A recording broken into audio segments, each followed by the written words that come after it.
Yo, you know what I mean, c'est le Daddy Dash, man. Tu reconnais les bails, tu reconnais le flow. Et à la fin, tu reconnais les mots. Donc, Daddy Dash, jeune producteur lillois, ivoirien. Et voilà.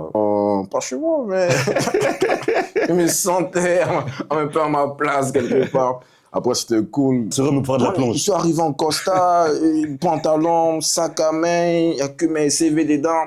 Puis les gars, ils me demandent, tu es venu pourquoi postuler? Je dis, planche. C'est quoi le niveau le plus bas? C'est quoi voilà, Donc, planche. tu plongeais avec un costume. Voilà, plongez un costume. C'est Mettez-moi, pas mal, ça. on va faire test.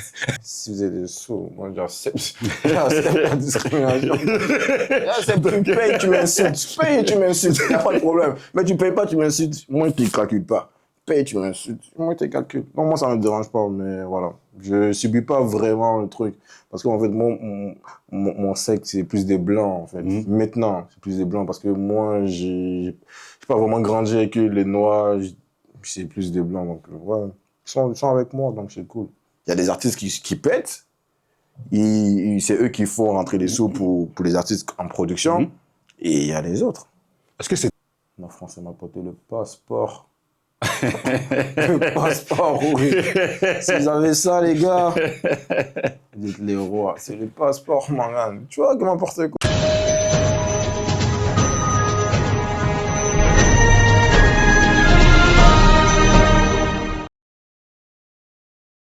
Bonjour à tous, bonsoir, tout dépend de vous nous regardez. Bienvenue dans notre émission À cœur ouvert. Mais avant de commencer, vous savez tous, le père comment il est. Toujours très simple. Pouce, likez, abonnez-vous à notre chaîne SDJ Studio, le silence des justes studios. Ça bouge pas, comme je dis toujours, seul on va plus vite, mais ensemble on va plus loin.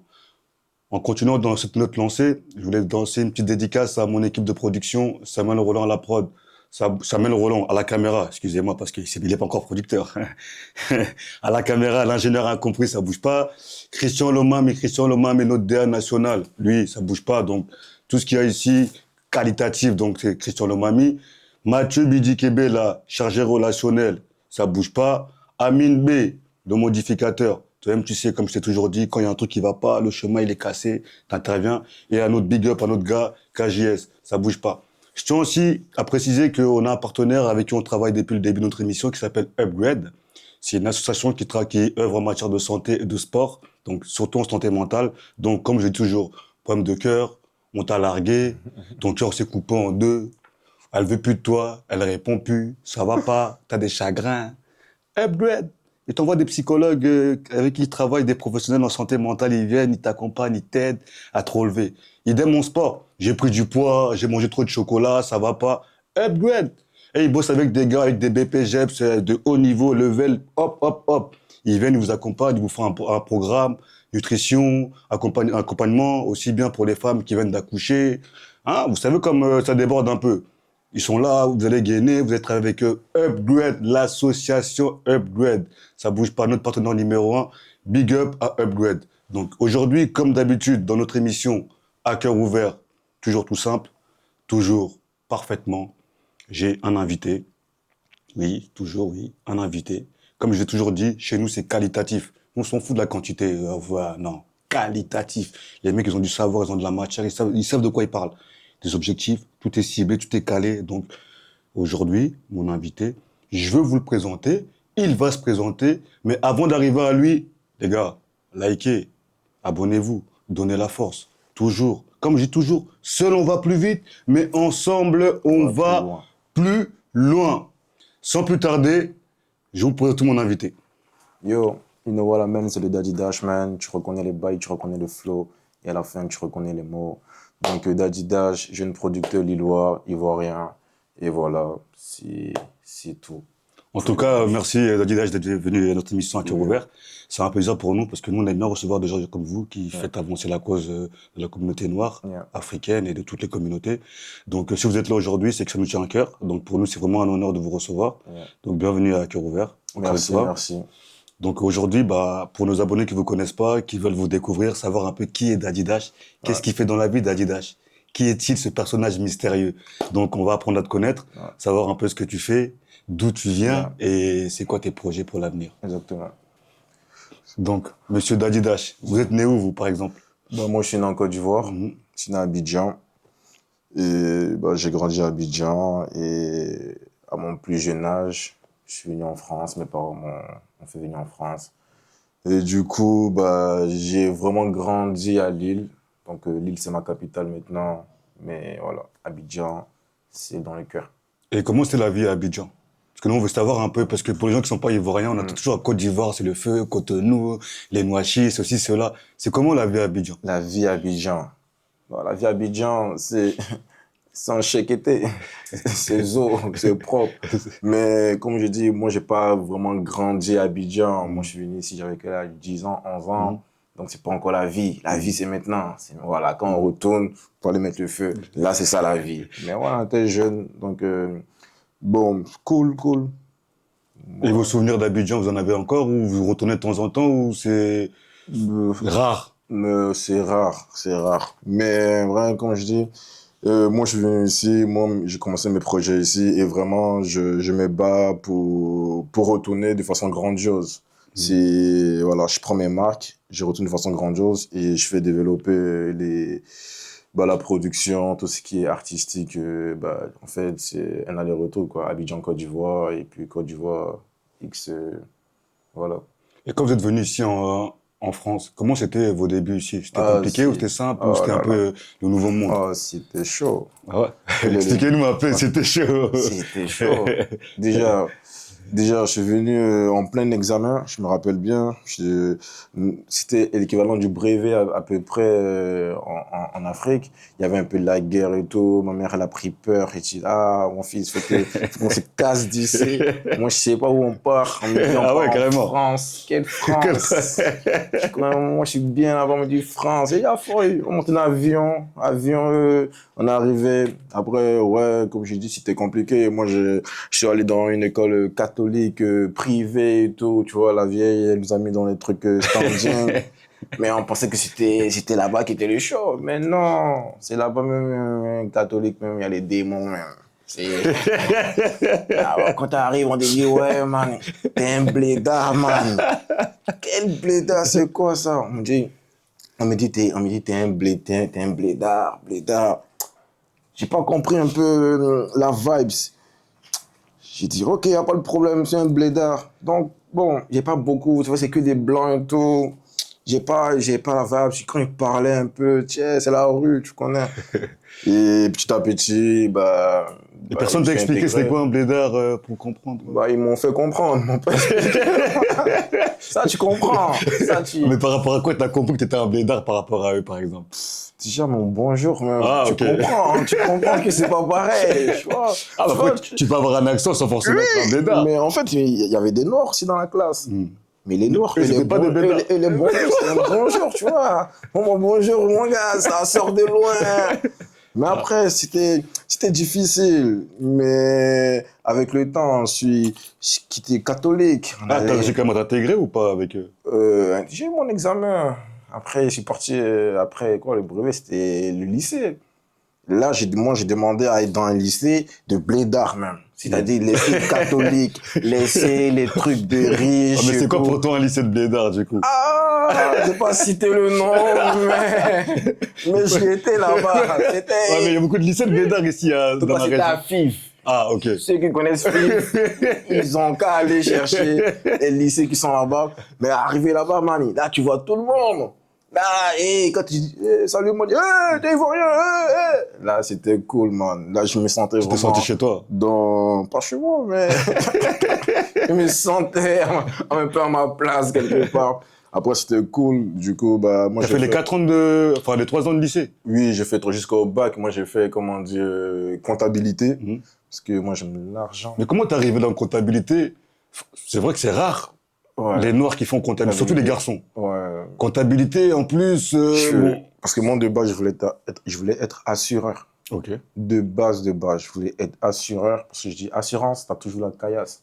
Quoi qu'il arrive, Ouais, toujours. tu dois être assuré. Ok. Donc, je voulais m'assurer déjà ma vie.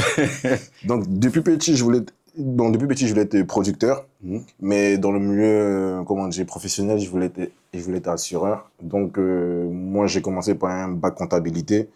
Du coup, c'était comment on dit, bac professionnel, un truc comme ça, mais vraiment comptabilité avec les cours de comptabilité, les stages déjà en comptabilité. Et ça, c'était programmé et tout. Et après, j'ai eu, comment on dit, mon bac. Je suis allé, comment dire, en BTS et j'ai eu la chance de travailler fait des stages dans les trucs d'assurance et tout. Mais après, je me suis rendu compte que c'est pas vraiment mon truc parce qu'il faut parler, il faut répondre à des problèmes et il faut toujours être attentif aux problèmes des autres. Et c'était pas ton truc. C'est pas mon truc, moi. Mais c'est pas quand même décevant de faire un BTS, un bac plus 2 pour pouvoir encore changer alors que à une année après tu peux faire une licence, tu peux pas encore changer. Le truc, c'est, il y a des gars qui m'ont frustré, en fait. C'est des blédards comme moi. Tu vois, moi, je partais à l'école de comptabilité, mais j'avais pas de caillasse. C'est-à-dire, moi, je vais à l'école, mes parents me donnaient juste le minimum pour aller à l'école, pour manger à la cantine. Et il y a mes potos. Et eux, ils sont dans le CAP. Et chaque mois, ils achètent des derniers Gucci. Chaque mois. Ils ont dit, man, il y a Valentino. J'ai dit, t'as quoi pour avoir Valentino? Moi, il fait restauration. Chaque mois, il y a son argent qui tombe. J'ai dit, man, moi, il fait école. Il n'y a pas Valentino, il n'y a pas Gucci. Montre-moi ton truc. Il y a les postules là-bas. Il dit, non, faut faire planche. J'ai dit, OK. Donc, un jour, j'allais tester. Un jour, je suis pas là à l'école. J'ai pris service qui était à la maison. On dit d'aller à l'école. J'ai pris service à me balader un peu partout. J'ai dit, je vais faire plongeur. Comme ça. Juste pour avoir de l'argent, mais tu sais juste pour avoir de l'argent. Mais tu sais pas c'était quoi plongeur, parce que plongeur, c'est pas celui qui va dans l'eau qui plonge. Je sais pas. Je suis arrivé, comment dire, dans l'entreprise en mode costard veste. Comme un assureur de base, tu vois. J'ai toujours montré. Un assureur? Voilà. T'as habillé comme un assureur, mais pour faire de la plonge. Je suis arrivé en costard, pantalon, sac à main, il n'y a que mes CV dedans. Puis les gars, ils me demandent, tu es venu pourquoi postuler? Je dis, plonge. C'est quoi le niveau le plus bas? C'est quoi voilà, plonge. Donc, tu plongeais avec un costume. Voilà, plonger un costume. Mettez-moi, on va faire test. Ils m'ont montré, j'ai fait test. Ils m'ont pris un extra. Extra, il partait plus à l'école. Il partait faire mes petits trucs. Quand il a fait extra 2 semaines d'abord, parce que je ne suis pas arrivé au cours du mois. 2 semaines, il a touché mon petit 800 €. C'est gâté. Il ne vient plus à l'école. Donc, ouais, c'est ça qui m'a fait vraiment se quitter dans le truc d'assurance. Parce que vraiment, j'avais des potos qui avaient des trucs vraiment chaque mois et tout. Et moi, je partais à l'école et j'avais rien. En fait, tu estimais que travailler en mode professionnel, c'était plus rapide pour avoir des sous par rapport à quelqu'un qui va à l'école pendant des années et qui fait rien rentrer. Tout comme moi, pour mon cas, ouais, c'était plus facile d'avoir des sous. Et je suis rentré dedans. Et moi, j'ai toujours dit, soit tu es premier de la classe, soit tu es dernier de la classe. Moi, je veux pas être au milieu. Donc, soit je prends le truc le plus bas possible, je fais ma caillasse, soit je prends le truc le plus haut possible. Et le plus haut possible, bon, pour moi, c'est la production. Et je me focalise dessus. Et plongeur, vous avez fait combien de temps, ça? C'est tous les jours, man. J'ai regardé des plongeurs, même aujourd'hui, si tu es candidat, on est parti. Tant que c'est beaucoup, c'est pour mettre assiette dans. C'est pas un plongeur comme au pays, il faut frotter. Dans la machine. Tu mets assiette dans la machine, tu sors. T'as 1500, 1800 €. Y aller me tuer. Pourquoi? Mais ces machines qu'il a, c'est moi qui lave. Dans mon travail, dans mes anciens travaux, on m'appelle GT. De la manière qu'il a c'était venu, c'est de la manière qu'il a va sortir. Il n'y a pas des étapes, premier lot. Gâtez vos machines. Non, c'est juste pour rigoler. Du coup, avec la Côte d'Ivoire, vous avez toujours des liens ou c'est... Ouais, j'ai ma famille là-bas. Mais en gros, ma famille proche, elle est ici. Mais ma grande famille, elle est en Côte d'Ivoire. Mais j'ai toujours des liens. J'ai mon frère, j'ai mon père. Mais en tout cas, ma famille vraiment proche, elle est ici. Donc, je suis à l'aise ici. Est-ce qu'en tant que diaspora, vous avez subi la discrimination? La discrimination? Moi, maintenant, je ne subis plus la discrimination. Oui, maintenant peut-être, mais dans un moment où, je ne sais pas, quand vous arrivez il y a 10 ans, 11 ans, 12 ans, 13 ans, des cris de singe, ou des moqueries, ou bien des blagues un peu déguisées, ou bien tu passes quelque part, tu vois les gens, ils rangent leur sac. Moi, quand j'ai dit, j'étais dans le même collège catholique. Moi, on faisait un cours de musique. Je me rappelle, il y a un gars, il s'appelle Lookman. J'étais jamais oublié, man. Lookman. On va en truc de musique. Lui, il me fait croche-pied. Puis moi, il tombe. Maintenant, moi, il tombe, on se bat. Moi aussi, il voit rien, on se bat. Et puis on dit que c'est moi le fautif. Lookman, c'est toi le fautif. comment on dit, on m'a exclu 3 jours. Mon papa, il arrive maintenant. À l'école, c'est ton nom. Quand tu viens dans l'école de France, déjà, on t'exclut. C'est que t'as fait des bêtises. T'as fait des bêtises. Alors que non, c'est pas moi qui ai fait la bêtise, mais man, il y a les mousseaux. Les mousseaux, tu vois. Il me croche pédo, les mousseaux. Non, moi, je peux pas laisser ça. Donc tu l'avais démarré, quoi. T'as enchaîné la personne. Ah, c'est qui est sorti. Moi, c'est qui est sorti, est sorti. C'est qui est sorti. Il fallait reprendre. Voilà. C'est qui est sorti. Il m'a fait ça, il a fait ça. Et moi, je dis que c'est moi qui ai mal fait. Donc, on m'a exclu. Et puis, ouais, pour moi, c'était une discrimination dans le sens où, quand il y a un problème, il faut toujours aller à la source. Et c'est pas lui qui a tapé le dernier qui a raison. C'est lui, peut-être, qui a tapé le premier qui n'a pas raison, tu vois. Donc, ouais, les trucs discriminatoires. Mais au jour d'aujourd'hui, vrai. Même maintenant, en étant plus grand, avec vos expériences professionnelles, tout ça, même en vous baladant dans les endroits, dans des restaurants, ça va, vous avez pas ça s'est pas reproduit, quoi. Moi, je suis un big man maintenant. Et il fait discrimination, c'est son problème. Moi, je cherche ma caillasse. Moi, en vrai, je suis quelqu'un, je suis trop calme, trop chill. Vraiment, pour que je sorte de mon truc, faut le faire.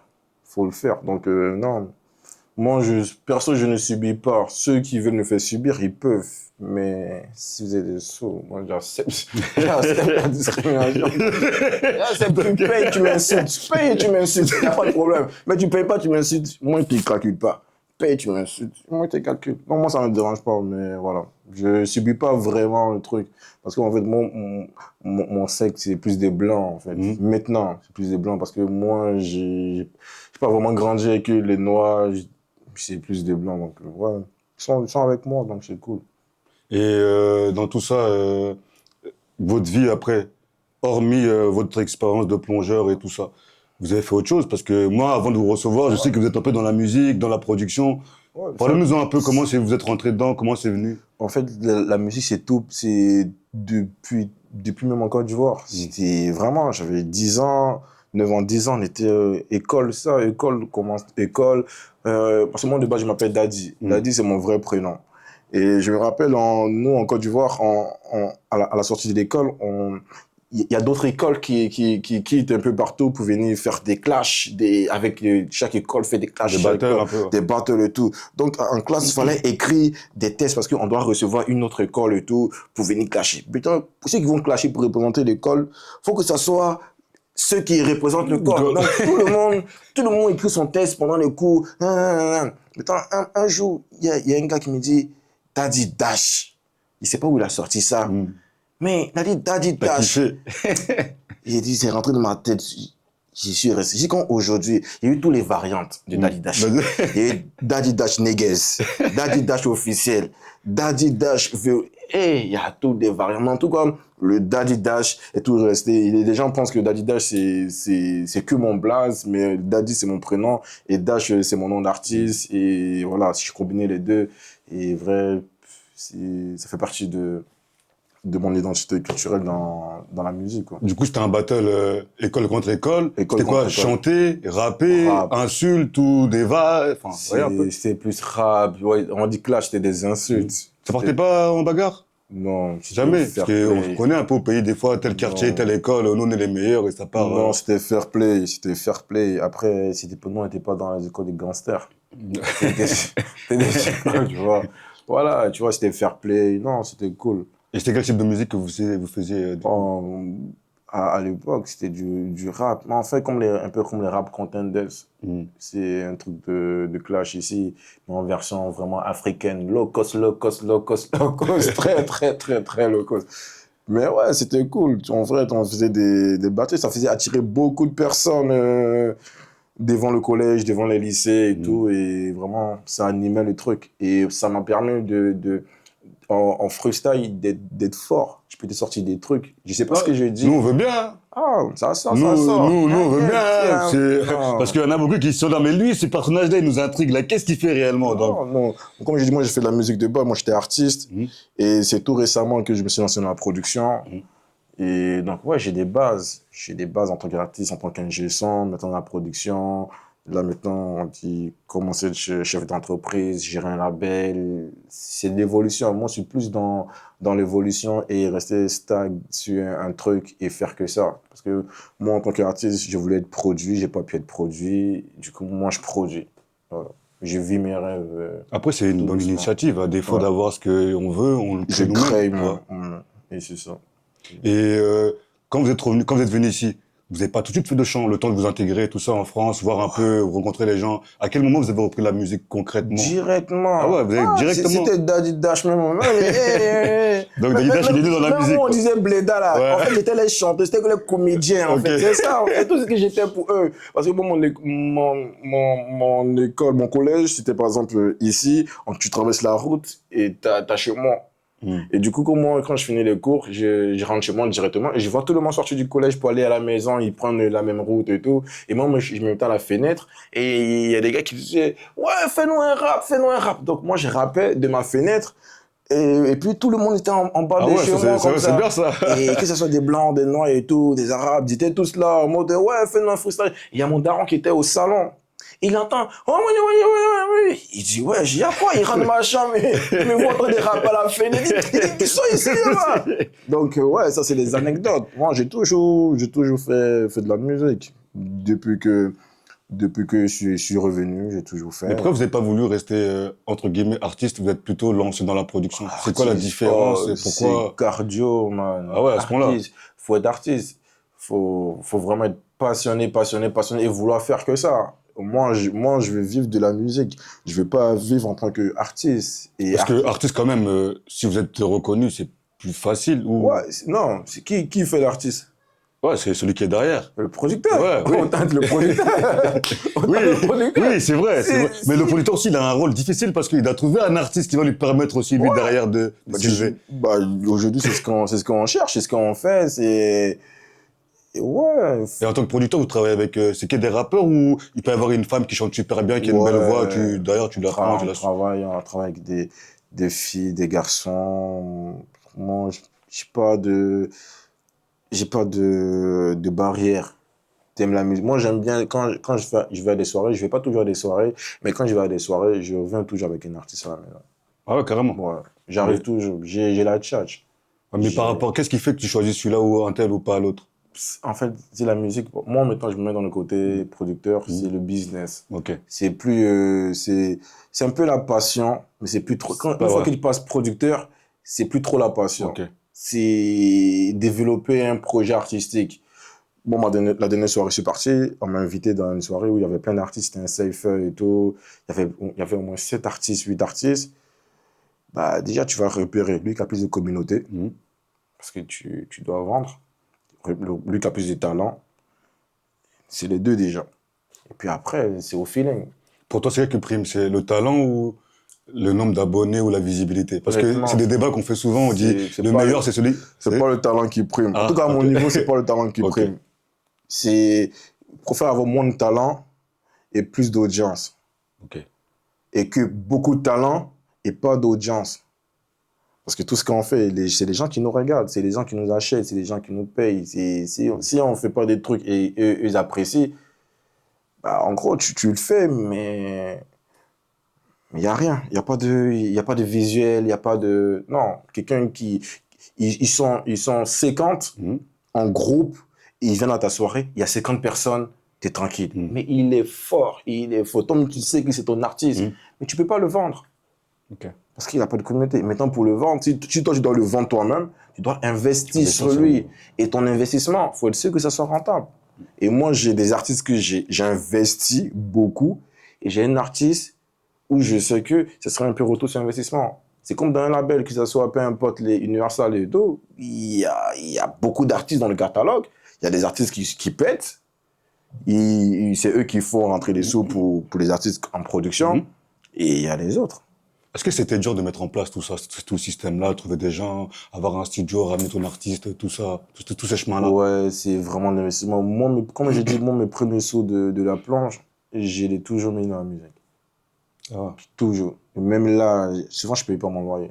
Mais à ce point-là? Ouais. Je suis un fou, man. Je peux Là, c'est payer... plus de la folie, là, c'est... Non, moi, je peux payer une enceinte à 4000 balles la pièce. Il faut que la personne sur qui tu investis aussi. Non, moi j'investis sur moi d'abord. Ah, ok. Ça, c'est important. c'est ça. Ouais. C'est que moi j'investis pour mes artistes, Mhm. mais j'investis sur moi aussi. C'est mon projet personnel déjà de base. Et ensuite, je développe mon projet personnel avec des artistes que j'ai confiance et que j'aimerais bien pousser. Parce que voilà, moi j'ai pas eu la chance que quelqu'un puisse investir sur moi et moi je le fais avec les autres. Donc je fais des petits projets aussi, individuels, un projet collectif. Et voilà, ça me permet de développer ma visibilité, ma communauté, mon expérience en tant que producteur. Là, pour l'instant, je suis pas producteur. J'apprends à être producteur. Voilà. Le jour que je ferai mon premier single d'or, c'est là que je pourrais dire que je suis vraiment producteur. Et en France, c'est difficile ou pas la musique pour vous? Par rapport à là, ce que vous connaissez de la Côte d'Ivoire, si vous avez des amis qui sont restés, comment vous voyez, vous, façon de travailler? Ici, c'est plus simple. Ah ouais, à ce point-là? Ouais. Parce qu'on a l'impression, on connaît tous des tonnes de rappeurs, à gauche, à droite, mais on a Ici- l'impression qu'il y a trop de monde pour peu de place. Comment? Ici, en fait, je prends le cas de Lille, il y a pas de producteur. Il y a des studios qui font des artistes, mais il n'y a pas de producteur. Il peut avoir un artiste qui marche, qui va produire ses amis, qui va produire ses connaissances, mais il n'y a pas vraiment de maison de production qui dit que j'arrive à Lille, j'arrive dans une maison de production. Et moi, mon objectif, c'est être la référence dans la production lilloise. Il faut que moi, j'arrive à voir tout le tout le système audiovisuel, tout le système artistique de la métropole. C'est mon objectif. Donc, ouais, je me bats pour ça. Je me suis toujours battu pour développer. Et tu veux plus revenir tu veux plus faire de la musique en tant qu'artiste? Ouais, je peux faire. Ou de temps en temps, tu peux avoir un bon plan sur un featuring ou quoi? Ouais, DJ Khalid, il le fait. DJ Khalid, il le fait. Donc, Et est-ce que tu peux nous parler un peu de l'association, ouais. oui, de ton association? Ok, moi, mon association, c'est la Black and White Society. Moi, du coup, on représente Black and White Society. Comme je dis, moi, c'est le mélange. Je suis pas communautaire. Je suis pas qu'avec les Noirs, je suis pas qu'avec les Blancs. Je suis pas communautaire. Je suis avec tout le monde. Tout le monde, c'est ma communauté. Et du coup, moi, mon label, c'est Black and White Society. Officiellement, ça fait même pas 6 mois qu'on existe. Et pas en 6 mois, on a quand même fait des grandes choses. C'est-à-dire, on signe des contrats avec des bars, avec des entreprises pour des événements qu'on organise. Là, bientôt, sur ma 4e édition d'événements. On produit des projets artistiques pour les artistes de la métropole lilloise. Je suis allé avec un concept de projet qui s'appelle le All Star. Je suis entouré d'une équipe qui me soutient, qui a ma vision. Ouais, l'association, elle démarre très bien. Elle démarre très bien. En peu de temps, on est quand même bien référencié. Parce que là, on va faire de la fête de la musique. On va faire une deuxième fête de la musique. On a déjà 2 partenaires pour la fête de la musique. On a déjà notre soirée. En juin, là, c'est full pétard pour nous. Et moi, j'ai une question que je pose souvent à mes invités. Qu'est-ce que la France t'a apporté, toi, en tant que diaspora? La France m'a apporté le passeport. Le passeport, oui. Si vous avez ça, les gars, vous êtes les rois. C'est le passeport, mon gars. Tu vois, que n'importe quoi. En dehors de ça peut être, je sais pas, si des enfants, ça peut être une situation professionnelle différente, ça peut être découverte, ça peut être, pour certaines personnes, c'est l'intelligence, C'est les pour enfants. d'autres, c'est des diplômes. Ouais, des enfants. De toute façon, que je sois en France, en Asie, je ferai des Oui, enfants. ça, c'est C'est Mais ça, man. enfant avec un passeport rouge, comme on dit, c'est différent aussi. Même avec un passeport vert, je ferai des enfants, man. J'ai les deux. Ça va. Non, en vrai, la France m'a apporté une maturité dans ma vision de production. C'est-à-dire qu'en Côte d'Ivoire, j'aurais pas eu l'idée de penser comme ce que je pense ici. Et même si j'avais l'idée de penser comme ce que je pense, j'aurais pas les moyens pour le faire. Ici, on est quand même bien soutenu, tu vois. Il y a des assistants sociaux, il y a la mairie, il y a plein d'organismes qui... Tu peux monter une association, tu peux développer un projet. En France, faut te faire toi-même. Tu travailles pour quelqu'un, tu vas travailler toute ta vie pour quelqu'un, tu vas jamais être ce que tu veux. Monte un petit truc, développe ton truc, fais ta vie, fais ton projet et voilà. Est-ce que dans un futur, tu te vois un jour retourner ou travailler, collaborer avec des chanteurs ou des rappeurs ivoiriens? Ouais, ça c'est mon objectif là. C'est pour ça que je passe pour une association déjà pour commencer. En fait, j'aime pas sauter les étapes. Je vais pas me voir directement ouvrir une maison de production en tant que indépendant sans connaître les rouages du système. Avec en tant qu'association, c'est un début, tu apprends, tu vas avoir les aides de la mairie qui vont t'expliquer comment faut faire, comment tu peux collaborer entre l'île et la Côte d'Ivoire, il peut y avoir une collaboration. Mhm. Moi, je prends mon père, il est maire en Côte d'Ivoire, adjoint au maire de Port-Bouët, c'est une ville de Côte d'Ivoire. Bah, lui, il travaille à la mairie. Donc, moi, c'est plus facile tu vois, de faire mairie de Lille et mairie de Port-Bouët. Il faut que juste les deux, ils arrivent à se connecter. Et moi, ils soient l'intermédiaire en mode pour la culture musicale entre les Ivoiriens qui vont venir ici, faire peut-être un festival qu'on va organiser Mhm. et nous, partir là-bas, faire un truc. Il y a une connexion, mais moi, je préfère pas sauter les étapes et passer déjà par une association, développer mon projet. Et ensuite, quand je suis bien installé, faire, mettons, une vraie entreprise et privée. Et voilà. Donc, c'est dans cette démarche-là. Ouais. On va pousser un peu le bouchon plus loin. Du coup, on va accélérer un peu le temps. Comment tu te vois, toi, vieux? En France ou plutôt en Côte d'Ivoire? À Dubaï, man. Carrément. Ni en Côte d'Ivoire. Mais Dubaï. pourquoi Dubaï? C'est Parce le qu'en Côte pays des d'Ivoire aussi, il y a du rêves. soleil. Là-bas aussi, il y a du soleil en soi. Non, c'est le pays des rêves, c'est le pays de la folie. À Dubaï, il n'y a rien qui est proportionnel. Moi, j'aime pas les trucs qui sont proportionnels. J'aime kiffer la vie, j'aime profiter. En Côte d'Ivoire, ouais, tu vas profiter. Mais à Dubaï, tu vas profiter mieux. Ouais, je C'est quoi comprends. pour l'instant? Après, il y a d'autres pays où tu peux profiter mieux, mais voilà. En gros, ouais, pas en France, pas en Côte d'Ivoire, mais quelque part tranquille, ouais. Et c'est quoi tes rêves, toi, tes rêves Mon- du futur? Comment tu te vois dans 10 ans ou Hmm, 15 ans, professionnellement parlant? moi, je veux juste bosser pour me faire un single d'or. Un single d'or, pas même pas un disque d'or. Juste un single. En gros, un artiste que j'arrive à pousser, qui fait son premier single d'or. Moi, c'est mon rêve qui est là. Après, je pourrais pousser encore mes rêves plus loin. Mais ce que je peux atteindre là, au jour d'aujourd'hui, c'est de faire un single d'or. Et là, vraiment, je pourrais me considérer, mettre dans mon CV, producteur de musique. Et pourquoi on te dira producteur de musique? Parce que j'ai produit 2LE, parce que j'ai produit Walka, parce que j'ai produit Astro. Et lui, il a fait un single d'or. Et qui t'a écouté et tu connais, bah, du coup, c'est moi qui l'ai produit. Et toute ma vie, tu peux te dire que tu es producteur. Il n'y a personne qui peut te dire autre chose. Donc, tu es Ouais, vraiment passionné par ce que tu fais, c'est vraiment... ouais, vraiment, c'est la passion. Après, moi, je fais la restauration à côté, comme je dis toujours. Mais moi, mon objectif, c'est je bosse pour développer un projet artistique lillois qui sera au top niveau. C'est mon objectif, moi, personnel. En gros, d'ici 10 ans, si tout se passe bien, on vous le souhaite, bien sûr, Mm. euh, à Lille, il peut y avoir peut-être pas une maison de disques, mais un producteur attitré. On sait que si tu fais du bon son, on t'envoie là-bas, à gauche ou à droite. On a un frangin qui fait ça, c'est carré. Je vous donne même pas 10 ans, man. Laisse-moi juste 1 an, 2 ans. Ça va se faire. Là, j'ai la niaque. Ça va se faire. 10 ans, c'est pousser trop le bouchon trop loin. Man, j'ai 28 ans. Dans 10 ans, j'ai 38 ans. Dans 38 ans, si c'est maintenant que je deviens producteur, ah, et puis mes petits-enfants, tu vois, je vais me poser. Après, la production, c'est tu produis et après, ça tourne. Mhm. Je ne me vois pas en train de produire, me mettre sur le clavier, en train de taper encore. Ah, les gars, chante, reprends le couplet. Non. À 38 ans, où tu me vois, j'ai une équipe qui bosse et on fait la production, tu vois. C'est ça. Mais pour l'instant, c'est moi qui suis sur le terrain. Je supervise tout, je contrôle tout. Je montre à tous ceux qui bossent avec moi ma vision artistique. Il y a plein de personnes qui arrivent à me suivre. J'ai travaillé avec des bonnes personnes, des belles personnes. Et quand on va atteindre les 10 ans, bah, du coup, toute cette équipe-là, bah, chacun sera responsable de ce qu'il fait.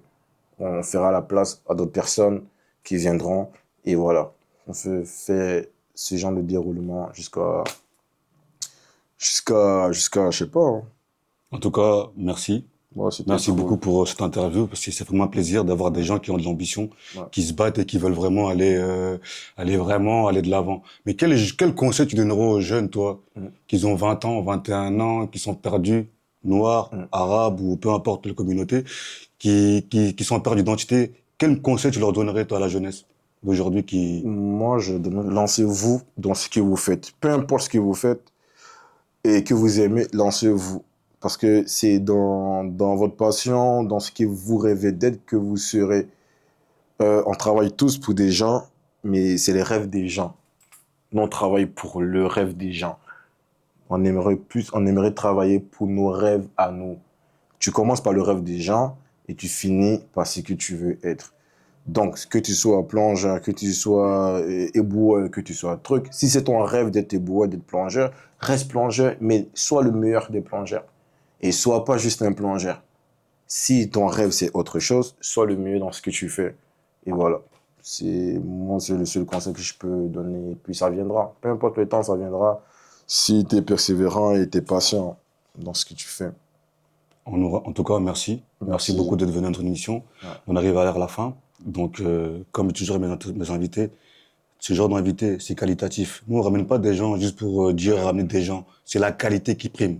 Vous savez très bien, caméraman, il est qualitatif, le DA, il est qualitatif, le chroniqueur, il est qualitatif. Tout est qualitatif. Voilà. Donc, en tout cas, merci d'être venu. Ça nous fait plaisir. Moi, j'ai encore un truc à vous demander. Si vous voulez faire un petit coucou à des gens qui vous suivent ou à vos amis. Yo, you know what I mean, c'est le Daddy Dash, man. Tu reconnais les bails, tu reconnais le flow, et à la fin, tu reconnais les mots. N'hésitez pas à suivre, à cœur ouvert. Voilà. C'est à cœur ouvert que moi, je me suis lancé dans cette expérience et je vous ai parlé. C'est ma première interview. Peut-être qu'il y en aura d'autres, mais il faut toujours commencer par une. Et la première, c'était à cœur ouvert. Et on s'en souviendra très, très longtemps. Parce que je compte pas m'arrêter et je sais qu'on ira très loin ensemble. Donc n'hésitez pas à liker, à commenter et à suivre un peu tout ce qu'on fait. Parce qu'on représente la diaspora, on représente la communauté, on représente tout le monde. Et voilà, donner de la force. En tout cas, merci l'artiste. Merci, on espère vous revoir bientôt avec à vos futurs projets. Donc, moi, quand j'allais revenir ici, moi, je vais entendre qu'il y a un truc qui s'est ouvert là. Comme ça, on vous reçoit encore. Ça, ici, c'est chez vous, donc vous avez vraiment carte blanche. Venez comme vous voulez. Merci. Vous, les téléspectateurs, nos abonnés, ceux qui sont abonnés, qui nous suivent, merci pour la force que vous nous donnez. Merci de nous accompagner. Je finis toujours. Grosse dédicace à mon équipe de production, Samuel Roland, ça bouge pas, Mathieu Bidikebe là, Christian Lomami, notre DA national, ça bouge pas, et Amine B, ça bouge pas. Comme je dis toujours, seul on va plus vite, ensemble on va plus loin. Et un gros bisou là-bas, à mon vieux Jacques Dilonga, là-bas, à Christelle, Baltimore, ça bouge pas, à quelques amis qui sont au Canada, à Montréal, Christopher, le gouverneur de la ville. On va se voir très bientôt ici à Paris. C'est l'histoire de 48 heures, 24 heures, donc ça bouge pas. Merci à vous, merci vraiment beaucoup pour les gens qui me donnent la force et à très vite dans À cœur ouvert. Surtout, likez et abonnez-vous. Salut! Salut!